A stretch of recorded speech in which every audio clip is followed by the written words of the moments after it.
Assalamualaikum warahmatullahi wabarakatuh. Pemirsa, sahabat Wangsit Taruhun dimanapun Anda berada, semoga pada kesempatan kali ini kita masih diberikan anugerah rezeki, anugerah berkah daripada Allah Subhanahu wa Ta'ala, sehingga kita mendapatkan kebahagiaan di dalam hidup ini.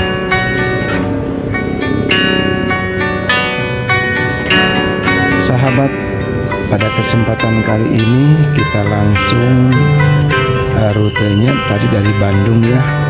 Di sana ada pom bensin, kita tadi langsung belok kiri yang ada pangkalan ojek itu. Nah, dari pangkalan ojek itu kira-kira cuma hanya 500 meteran dari pangkalan ojek tadi. Ini kampungnya Cibiru Wetan, dekat dengan Cinunuk ya, Cinunuk Cibiru. Nah, kita akan mengekspos makam keramat Eyang Landros, di mana makam ini berada di tepat lingkungan penduduk yang padat. Nah, kita sebentar lagi akan belok kiri ya sahabat, masuk ke gang. Gangnya sangat sempit, jadi kalian apabila mau jarak ke sini tidak bisa ke kendaraan roda 4 tentunya, karena kita belok kiri. Nah, inilah gangnya, hanya masuk kendaraan roda 2 atau motor. Seperti ini. A juga baru pertama kali ke sini, nanti kita tanya-tanya ya sob. Kita tanya-tanya di mana rutenya. Baik, kita tanya dulu kepada orang yang kita temui.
Iya, dugi kali itunya.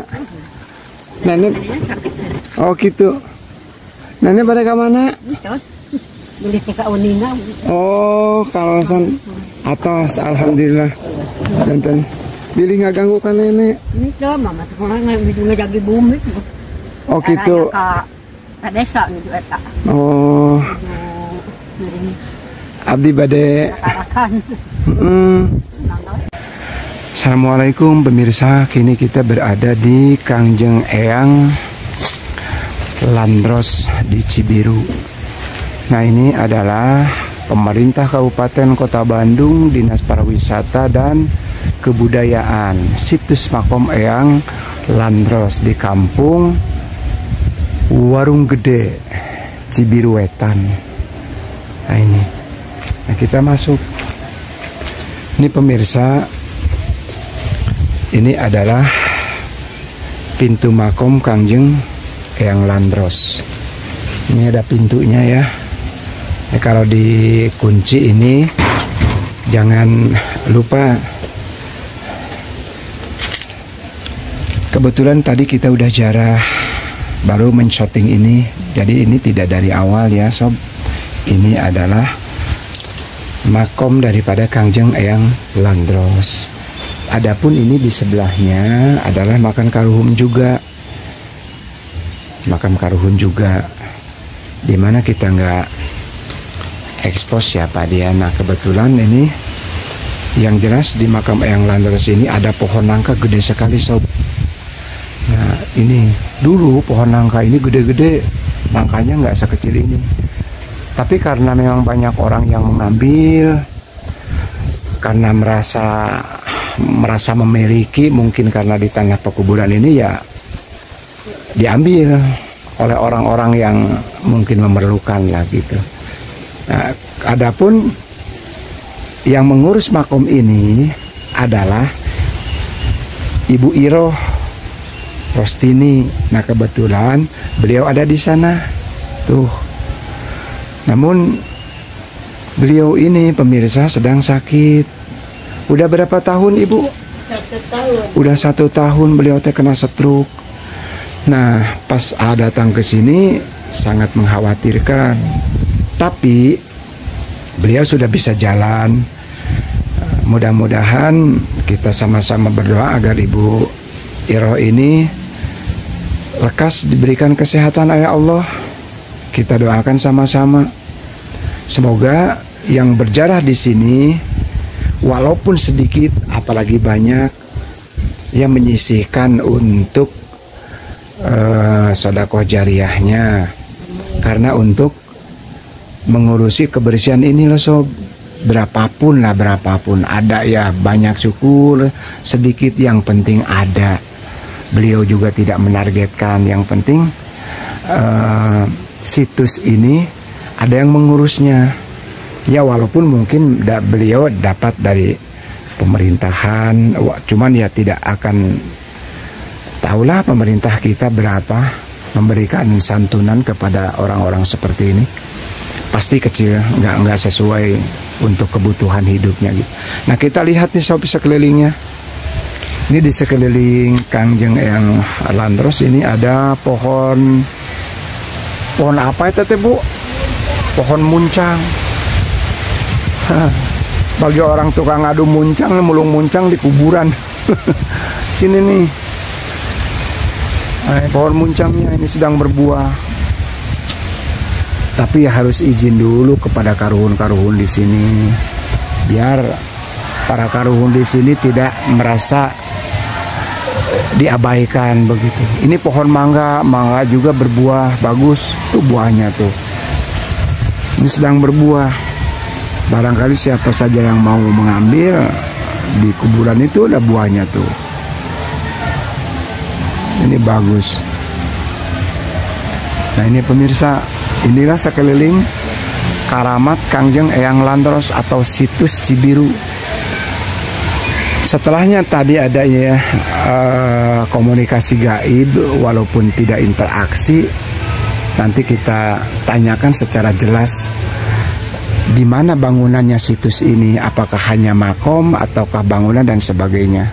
Nah kita ngobrol dulu sama ibu ini nih, sama Ibu Roh, sama Ibu Iroh Rostini. Tapi kita tanyanya yang nyeleneh aja sob, bagian yang sakralnya saja. Dulu katanya Ibu Iroh tadi ngobrol sama kita sebelum ini di syuting, Ibu pernah sebelumnya rumahnya beres teh Ibu tinggal di sini dulu ya Bu ya? Iya, 3 minggu. 3 minggu loh sob di sini, di tempat ini. Ya di tempat ini. Ibu sendiri waktu itu sama suami? Suami saya. Enggak, waktu dulu Ibu di sini teh. Nyari rawe. Tos bahasa Sunda itu sob, kata bahasa Indonesianya sendirian. Waktu itu dia sendirian di sini, ngegoler gitu atau ya bertikar. Namun setelahnya 3 minggu rumahnya diperbaiki. Ini rumahnya loh sob. Dulu belum seperti ini nih rumahnya Ibu Iroh. Nah ini di samping kuburan ini rumahnya. Katakanlah Ibu Iroh ini adalah juru kunci atau kuncen. Kuncen untuk Kangjeng Eyang Landros di sini.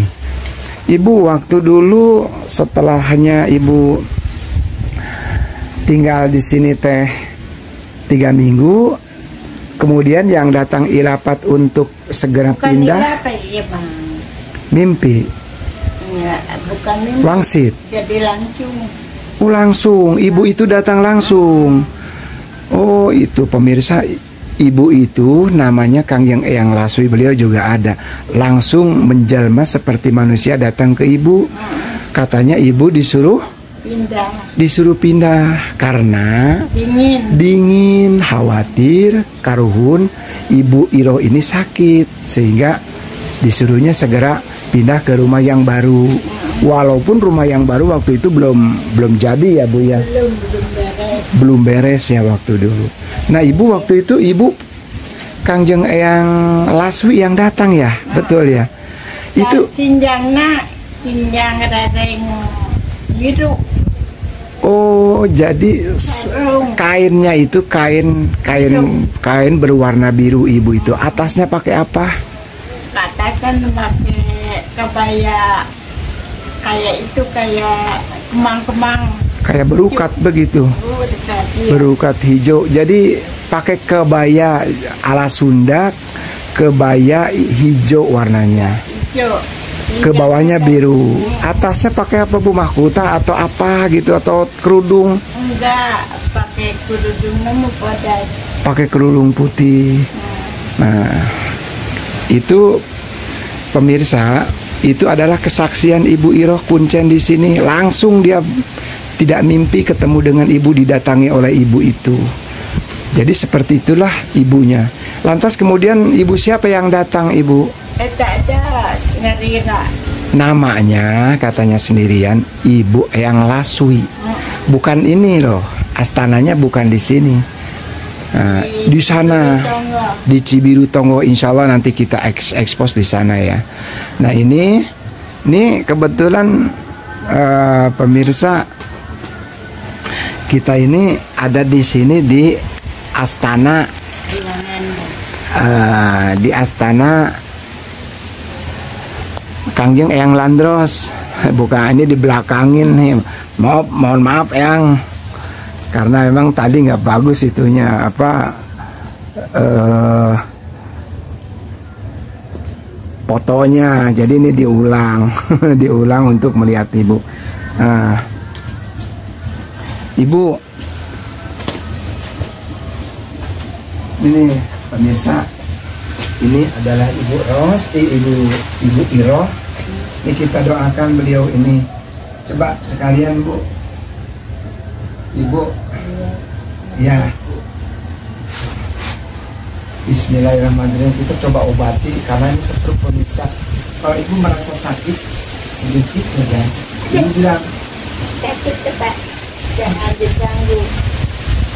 Gitu. Padahal kayak gini gampang. Sakit banget. Padahal ibu ini kalau bisa menahan sakitnya, ini dari sini di jangkeroknya. Tapi ibu sendiri udah ini sakit. Subhanallah. Jadi nggak bisa mengobati seperti itu loh ke ibu ini. Jadi ibu ini paling diberitahukan bagaimana dia cara minum obatnya. Nah, kebetulan para kahun ada yang hadir. Jadi pemirsa, sekalian aja kita ngobrol.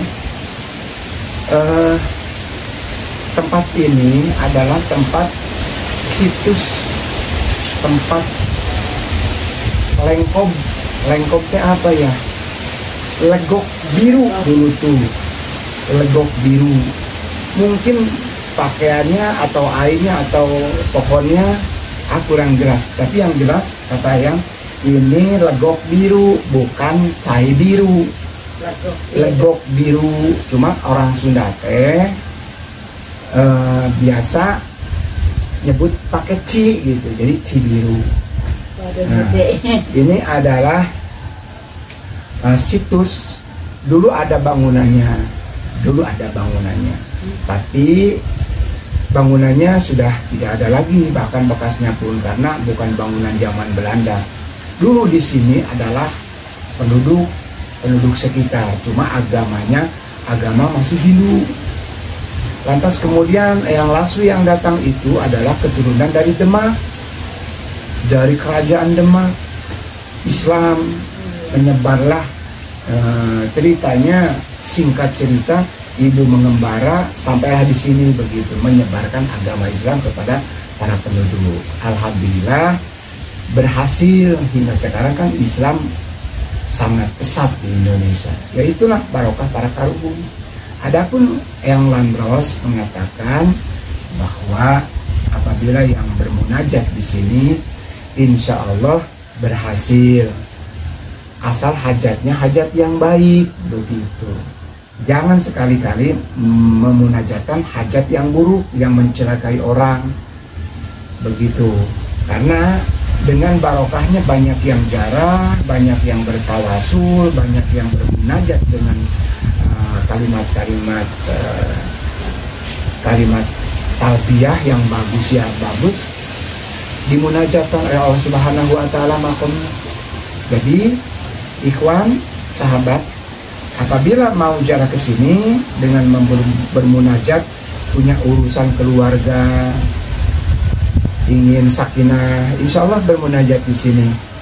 Usaha yang mau lancar, insya Allah bisa di sini. Jabatan yang mau naik bisa, insya Allah di sini bermunajat tetap, tapi kuncinya jangan ke eyang atau jangan ke ibu eyang, para eyang, para buyut di sini. Jangan ke uyut gitu, tapi tetap ke Allah, ke Azza wa Jalla. Ibu uyut di sini bersama-sama memunajatkan para peziarah yang berdoa dengan baik. Mudah-mudahan dengan waktu yang sesingkat-singkatnya urusan masalahnya bisa terselesaikan. Begitu katanya. Mudah-mudahan berkah bagi kita semua. Mungkin itu saja ya yang bisa disampaikan. Ibu Iroh ya. Ini sekelilingnya seperti ini. Seperti ini sekelilingnya di Astana.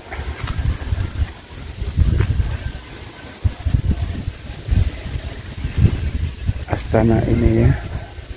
Ini pakaian ibu ini makamnya, kita ke belakang. Kita ke belakang. Ini masih area, jadi rumah ini di area makam ini.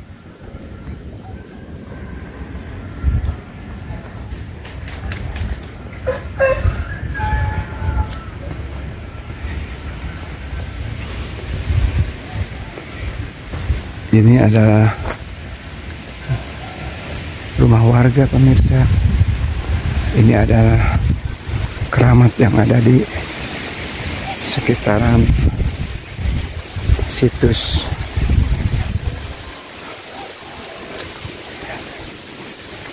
ini, situs Eyang Landros di sana yang ada papa namanya. Nggak kelihatan apa namanya. Kita mohon izin untuk mengambil daun salam untuk obat ya.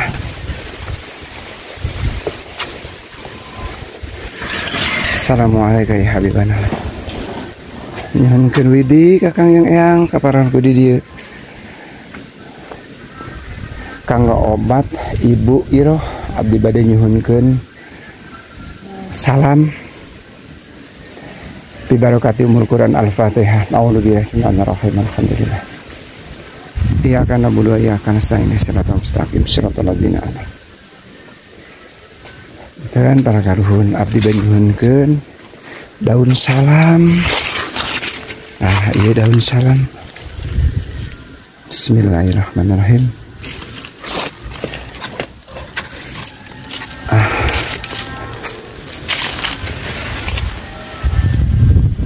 Ini daun salam untuk obatnya Ibu Iroh, diantaranya agar beliau bisa sehat kembali.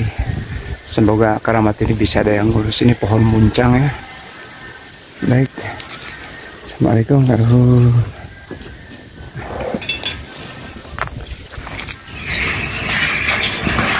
Bismillahirrahmanirrahim. Baiklah, itu saja